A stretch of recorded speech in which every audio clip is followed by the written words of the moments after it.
Kanye West on the Neil Cavuto show. What did you make of, as if you needed new notoriety, getting it from, of all people, Kanye West? Unfortunately, I don't keep up with entertainers, so I have no idea what to make of it. I really admire that. You know that?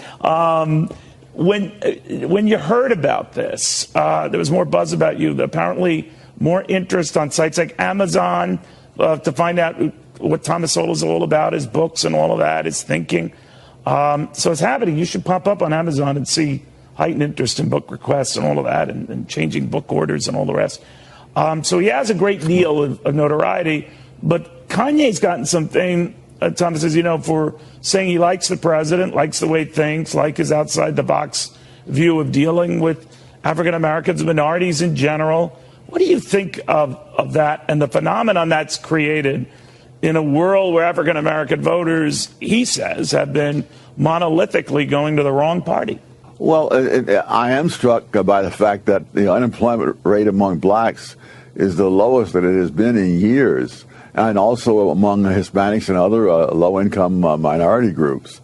But unfortunately, we live in a time when the actual facts seem to carry very little weight, and rhetoric seems to still carry more weight than the facts. I think it was good just to hear Republicans making some effort to reach out for the black vote. It's enormously frustrating how many Republicans have been for things that are detrimental to blacks, such as the minimum wage law, which they think is making people better off. But all the evidence I've seen shows that low-income people and people who are young and inexperienced are harmed enormously by minimum wage laws. And that brings us back to Mr. Obama. In the past, he got over and over and over again. I mentioned he pulls all the troops out of Iraq. ISIS metastasized. 5,000 troops go back gradually. And then he blames a pullout on the timetable that George W. Bush had that shackled his hands, he said. The same George W. Bush who negotiated a missile defense deal with Poland and the Czech Republic that Obama completely did a 180 on when he walked into the Oval Office. So your hands weren't tied on Poland and on the Czech Republic, but your hands were tied on Iraq. Nonsense. He got away with it. How many people died because ISIS metastasized? How many? How many?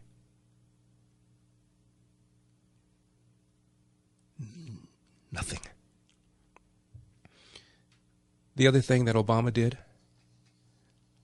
for 8 years, and the one reason that I thought that his candidacy would be positive, the one reason was because when Senator Obama was interviewed by Steve Croft, I believe that was his first 60 Minutes interview, and candidate Obama was now beginning to seriously mount a challenge against the presumptive favorite Hillary Clinton. This is 2008. And Steve Croft said to Obama, Senator, if you don't get the nomination, will it be because of racism? And I'm watching this, and I folded my arms and I said, let's see what kind of answer this man gives him. And Senator Obama said, no, it won't be because of racism. If I don't get the nomination, it will be because I failed to make a connection, a case to the American people. And I said to myself, hallelujah, at least this is not your basic black victocrat. Well, he got elected. And what did he become? Your basic black victocrat. I mean, the man made Al Sharpton respectable. He rehabilitated him. Al Sharpton is one of the nation's leading anti-Semites. I've told you many things he said, including during the Crown Heights riots that he helped to foment. Tell the Jews to pin their yarmulkes and come over to my house and let's get it on. He became famous by lying, accusing a white man of raping and sodomizing a black female. Tawana Brawley has never apologized for it, even though the grand jury found the whole thing to be fraudulent, even though one of Al Sharpton's homeboys broke with him and went public and said that Al Sharpton knew she was lying and didn't care because once this thing goes down, quote, we're going to be the baddest N-words in America, close quote. This is what one of Al Sharpton's close friends said about him.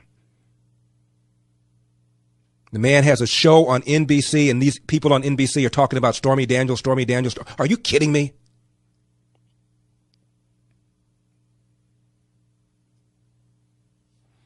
Obama made this man respectable. Rehabilitated him. $5 million light in taxes. Here he is in the streets of Ferguson, Sharpton. No justice, no peace. Never mind, the grand jury completely exonerates Officer Darren Wilson. And how many times do we hear this crap about women making 77 cents on the dollar? 77 cents on the dollar. Sexism, sexism, sexism. Meanwhile, there's a book called Confidence Men where Obama's communications director, Anita Dunn, is interviewed, and she said the White House under Obama had such a frat boy atmosphere, we could have brought this place up on charges as a hostile workplace environment. Crickets! But let's talk about Trump. I'm Larry Elder.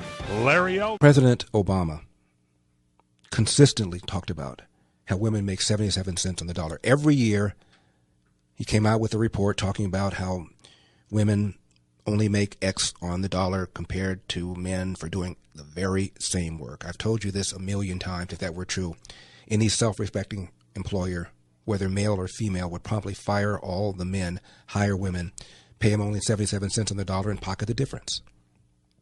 Yet this is something that Obama says over and over and over again.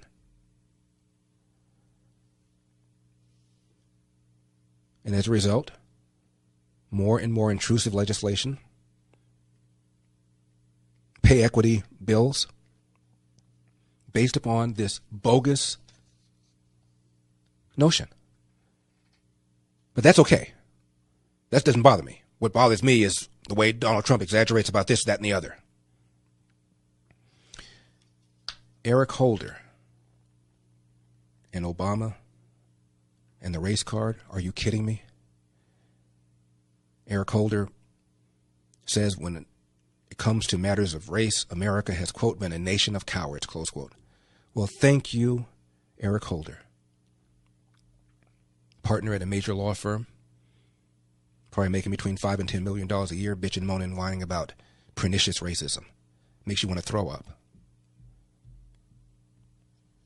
Obama once said, talking about the unjust criminal justice system, there are more black men behind bars than there are black men in colleges and universities.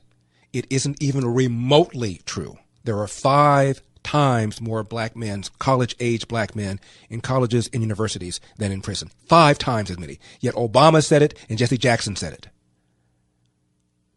But let's talk about Trump. Sexism, sexism, sexism, 77 cents on the dollar. Never mind hostile workplace environment, says Anita Dunn, Obama's communication director. Let's just talk about sexism. Let's talk about racism, racism, racism. Never mind, polls show that even though Eric Holder is calling voter ID pernicious racism, majority of blacks want voter ID. Never mind that. Let's pull out that race card. But Donald Trump's a bigot. Don't get me started on the phony way they added up those numbers for Obamacare. 888-971-SAGE. Do not.